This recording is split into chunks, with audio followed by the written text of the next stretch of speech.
Assalamualaikum warahmatullahi wabarakatuh. Hai semua, perkenalkan nama saya Bunga Julita. Nah, jadi sebelum kita lanjut ke pembahasan lebih dalam mengenai reksadana, pertama-tama kita harus mengetahui pengertian dari reksadana.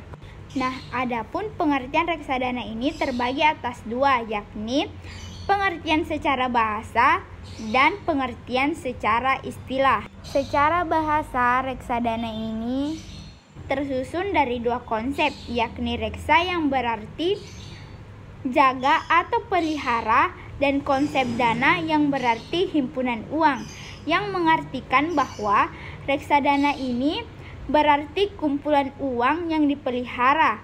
Sedangkan secara istilah, reksadana adalah sebuah wadah di mana masyarakat dapat menginvestasikan dananya dan oleh pengurusnya atau manajer investasi. Dan kemudian dana itu diinvestasikan ke portofolio efek. Nah, namun secara sederhananya, reksadana dapat diartikan sebagai wadah atau sebuah tempat yang dipergunakan untuk menghimpun dana dari masyarakat yang ingin menginvestasikan dananya, atau disebut dengan pemodal, di mana selanjutnya dana tersebut akan diinvestasikan dalam portofolio efek oleh manajer investasi. Nah, setelah mengetahui pengertian dari reksadana, selanjutnya kita melangkah kepada jenis-jenis reksadana. Jenis yang pertama adalah reksadana pasar uang. Nah, reksadana pasar uang ini adalah jenis reksadana yang melakukan investasi pada jenis instrumen investasi pasar uang dengan masa jatuh tempo kurang dari 1 tahun. Nah, kemudian reksadana yang kedua adalah reksadana pendapatan tetap.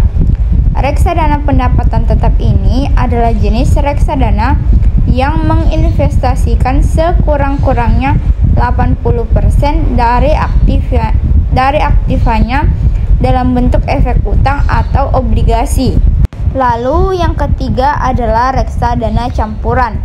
Reksadana campuran adalah jenis reksadana yang mengalokasikan dana investasinya dalam portofolio yang bervariasi.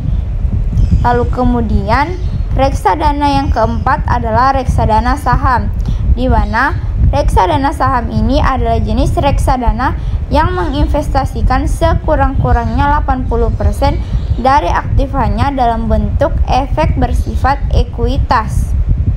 Nah, setelah kita mengetahui jenis-jenis dari reksadana, kita melangkah ke pembahasan unit penyertaan reksadana. Unit penyertaan reksadana ini pertama kali ditawarkan dengan harga yang sama, yakni seharga Rp1.000, sama dengan nilai aktivitas bersih awal, yaitu Rp1.000 per unit penyertaan, dan biayanya ditentukan besarnya investasi minimum untuk pertama kali.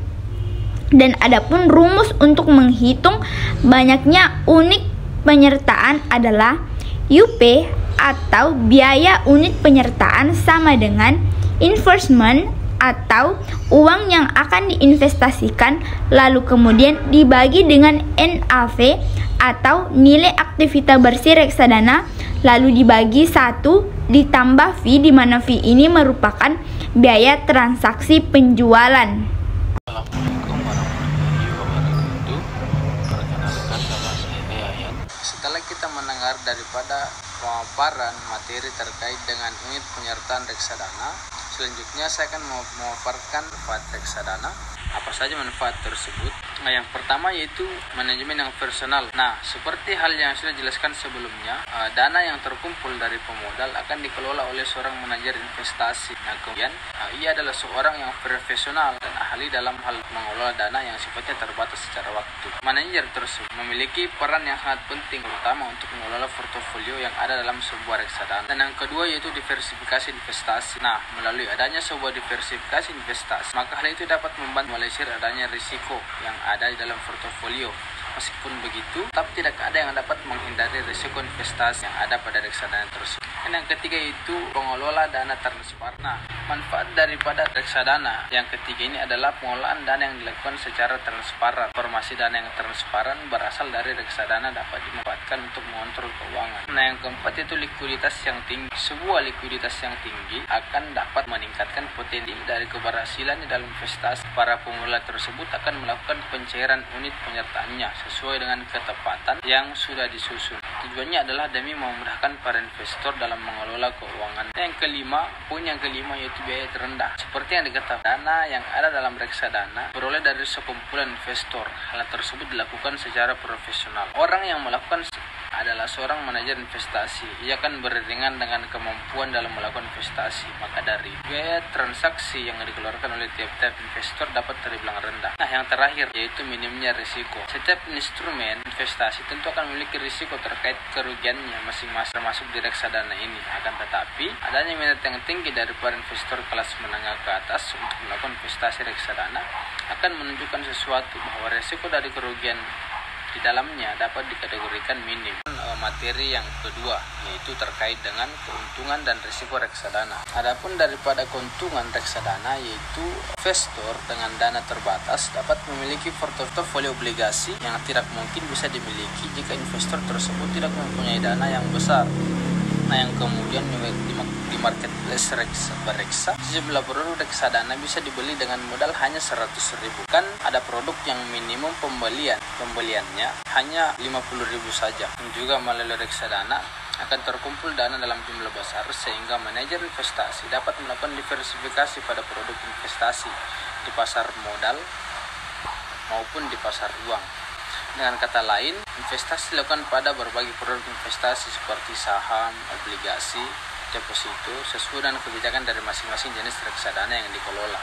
Nah, adapun daripada risiko yaitu di samping mendatangkan berbagai peluang keuntungan, reksadana juga mengandung berbagai peluang risiko. Contohnya, risiko berkurangnya nilai unit penyertaan, risiko yang dipengaruhi oleh turunnya harga dari efek saham, obligasi, atau surat berharga lainnya yang masuk dalam portofolio. Dan juga beberapa risikonya yaitu menyangkut kesulitan yang dihadapi manajer investasi jika sebagian besar investor reksadana melakukan redemption atau penjualan kembali atas unit yang dimiliki. Dan itulah tadi penjelasan dari kelompok 8. Assalamualaikum warahmatullahi wabarakatuh.